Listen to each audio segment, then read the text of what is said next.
Second century BC में हान dynasty, जो कि दूसरी चाइनीज इंपीरियल डायनेस्टी थी, उसने सिर्फ अपनी हुकूमत को बरकरार रखने का इरादा नहीं किया बल्कि कुछ और भी हासिल करने का अज़म रखा। पहले तो ये सिर्फ ज़ोंगनू कबाइल से लड़ाई का मसला हल करना चाहते थे, जो कि उनके नॉर्थ और वेस्ट के बॉर्डर पर तंग करते रहते थे। हान के बादशाह वू ने 138 बीसी में फैसला किया कि एक सफीर को भेजा जाए जो ओएजी के साथ मगरिब में किसी किस्म का इत्तेहाद या सपोर्ट हासिल करने की कोशिश करे।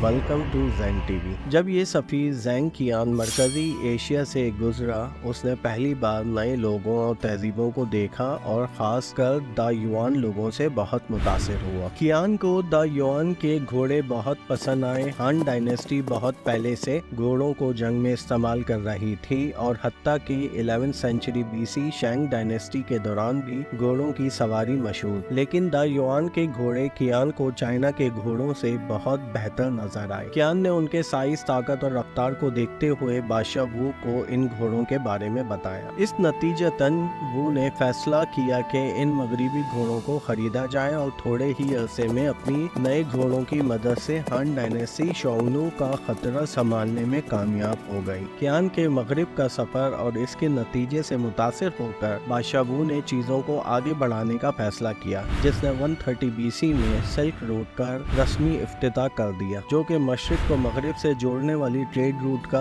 एक नेटवर्क था जो तकरीबन 6400 किलोमीटर लंबा था, हान चाइना से लेकर यूरोप के किनारे तक। ये इस किस्म का पहला रास्ता नहीं था, या ज्यादा सही तरीके से कहूँ तो ये रास्ते जो कि इंटरनेशनल ट्रेड रूट बनाए गए थे, असल में ये पहली मर्तबा पर्शियन ने डारियोस द फर्स्ट और पर्शियन एम्पायर के जरिए रॉयल रोड बनाया था, जो कि सूसा से, जो आज कल के ईरान में है, लेकर तकरीबन 3200 किलोमीटर मगरिब में सरदीस तक जाता था, जो कि आजकल तुर्की का हिस्सा है। पर्शियन ने रॉयल रोड में छोटे रास्ते भी शामिल किए जो कि इंडियन सब कॉन्टिनेंट और नॉर्दर्न अफ्रीका तक जाते थे, और ये नेटवर्क सिल्क रोड की इफ्तिताह से तकरीबन 300 साल पहले बना था। हालांकि बाद में सिल्क रोड ने इसे पीछे छोड़ दिया, लेकिन पर्शियन रॉयल रोड अपने आप में काफी शानदार था और इसके मैसेंजर्स के बारे में हेरोडोटस के लिखे हुए लफ्ज बाद में यूनाइटेड स्टेट्स पोस्टल सर्विस के क्रीड की बुनियाद बने। फिर भी सिल्क रोड जल्दी ही मैसेंजर्स, ताजिरों, मुसाफिरों के लिए आखिरी रास्ता बन गया। ये रास्ते चंद तरीकों से इस्तेमाल होते थे, जिनमें सबसे अहम तिजारत के लिए था। इस बात के बावजूद कि जो टर्म हम आजकल इस्तेमाल करते हैं वो असल में 19वीं सेंचुरी के आखिर में घड़ी गई थी। सिल्क रोड वाकई ही एक बड़ा हिस्सा था सिल्क के ट्रेड का, जो कि इन इलाकों में होती थी। काफी अरसे तक सिल्क सिर्फ चाइना से ही निकलती थी, क्योंकि चाइनीज ही थे जो इस मटेरियल को सिल्क वॉर्म्स के कोकोन से हासिल करना जानते थे और इस खुफिया तरीके को दुनिया से छुपा कर रखा था। सिल्क रोड नेटवर्क के बनाने की वजह से ये मटेरियल और इसे बनाने वाले प्रोडक्ट अब यूरोप तक फरोख्त हो सकते थे, और खासकर फार वेस्ट रोमन ने इस चाइनीज कमोडिटी को बहुत पसंद किया। रोमन का ये सिल्क के साथ करीब करीब जुनून एक बेहतरीन मिसाल था कि सिल्क रोड ने सिर्फ माल मशरिक से मगरिब और मगरिब से मशरिक में फैलाया, बल्कि नई सोच और तहजीब को भी हर मुल्क तक पहुंचाया जहां से ये गुजरता था। रोम और सिल्क के केस में रोमन एम्पायर के अंदर इस प्रोडक्ट के लिए रिमार्केबल डिमांड ने रोमन को एक अनफेवरेबल बैलेंस ऑफ ट्रेड की पोजीशन में डाल दिया, जो कि एम्परर को डीपली परेशान करता था। जब तक 476 एडी में वेस्टर्न रोमन एम्पायर का ज़वाल नहीं हो गया, कुछ भी इस मसले को ठीक करने के लिए नहीं किया गया। जब ईस्टर्न रोमन एम्पायर या बेजेंटीन ने इस बोझ को उठाया तो इनके एम्परर ने इसे खत्म किया। जब एम्परर जस्टिनियन को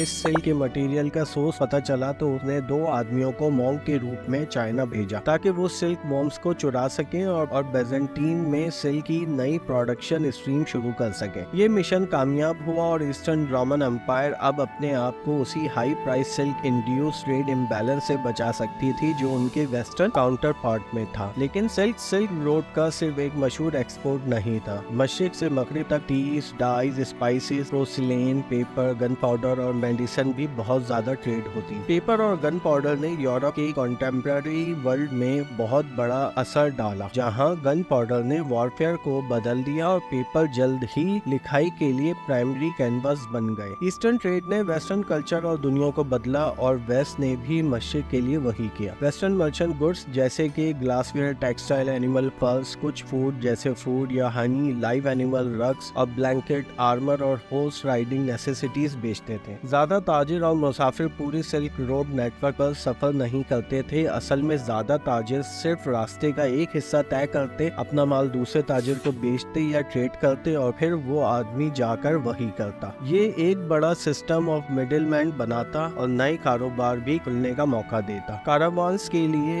इंस और रेस्टिंग प्लेस जल्द ही रास्ते के साथ साथ खुलने लगे और इलीगल साइट पर रॉबर्स भी अक्सर इस्तेमाल होने लगे। एक शख्स था जो पूरे सिल्क रोड के एक किनारे से दूसरे किनारे तक सफर करता और बाद में अपने सफर के बारे में लिखने से इस रास्ते को मशहूर करता। ये मार्को पोलो था जो अपने वालिद के साथ 17 साल की उम्र में 3 साल तक सिल्क रोड पर सफर करता रहा, जब तक वो 1275 AD में कुबलाई खान के चाइनीज पैलेस पहुंच गया। मार्को पोलो ने एशिया में और भी बहुत साल गुजारे, जहां उसने नए नए इलाके देखे और लोगों और तहजीबों से मुलाकात। जब मार्को पोलो सिल्क रोड पर सफर करके वेनिस वापस आ गया 1295 AD में, तो वो अपने साथ सब नॉलेज और तजुर्बा लेकर आया जो उसने एशिया में हासिल किया और इसे यूरोपियन वर्ल्ड के साथ अपनी किताब the travel of Marco Polo में शेयर किया। जबान, तहजीब, मजहब और बहुत कुछ सिल्क रोड के जरिए शेयर हुआ, जो कि पुराने तिजारती नेटवर्क को तारीख और हमारे आज के दुनिया का एक बेहद कीमती हिस्सा बनाता है। हत्ता के बीमारियां भी रास्ते के जरिए फैली और बहुत से हिस्टोरियन इस सिल्क रोड को खासकर 14th सेंचुरी के तबाकुन ब्लैक डेथ के फैलने का जिम्मेदार समझते हैं।